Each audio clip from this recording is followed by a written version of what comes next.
All right, you've made it through all of the data handling for your MLOps project and for your MLOps pipeline. So we're going to wrap up this lesson by going over some of the best practices for data for your MLOps pipeline. So these are some things that you might want to consider implementing for the data parts of your MLOps workflow. The first thing, be able to fully reproduce your experiments. And again, I can't stress how important this is because once you get into the next phase of your ML process, you'll be training your model. And that's going to involve hundreds, maybe thousands of experiments across multiple team members. So when you get to a place where you're ready to select a model to deploy to production, you might have this incredible model that has 99% accuracy. It's super fast at making classifications, and you have no clue what data set you used. You aren't sure what algorithm you used when you trained the model. All you have is this model and maybe some guesses about what you did to get there. So, you don't want to end up in that situation right before you're ready to deploy. So make sure you can reproduce all of your experiments, and that means you have your data versioned, you have any code that you've worked with versioned, and you have the model associated with that code and that data set. The next thing you might want to consider doing is containerizing your pipeline if you can. So that means you might need to create some kind of Docker file.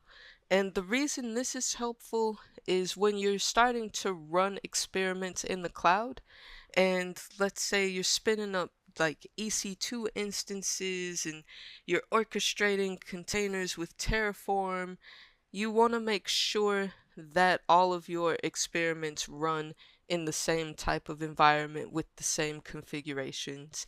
That way you get consistent results and you can reproduce those experiments later on. Next, have a ground truth defined before you go to production, or really before you go too much further into your experimentation. So having a ground truth is going to give you a reference point to determine whenever your model experiences any type of drift or any change in your data or predictions. So make sure you have that ground truth defined as early as you can.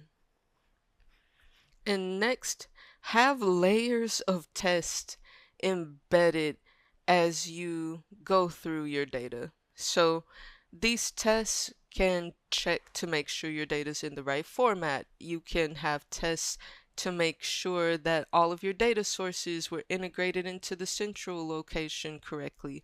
You can have tests to make sure your object storage has a certain number of images in it.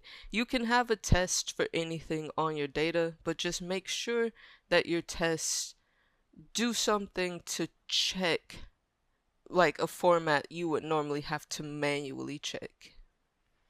And then keep an eye on your resource utilization. How much time are you spending on GPUs in the cloud to go through all of your data?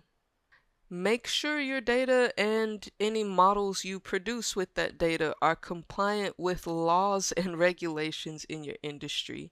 Make sure you follow HIPAA, make sure you follow GDPR, make sure you follow PCI if that's applicable to your data set and your business domain.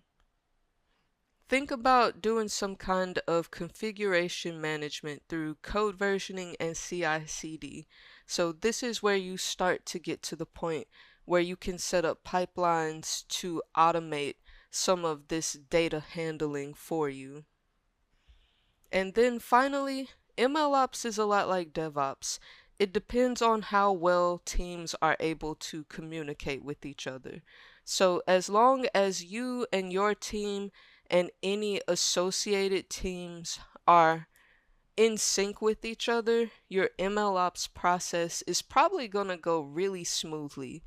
But you have to make sure that everyone is communicating any concerns, any issues, anything that they feel is relevant to the discussion, and anything that will have an impact on your MLOps pipeline up to this point.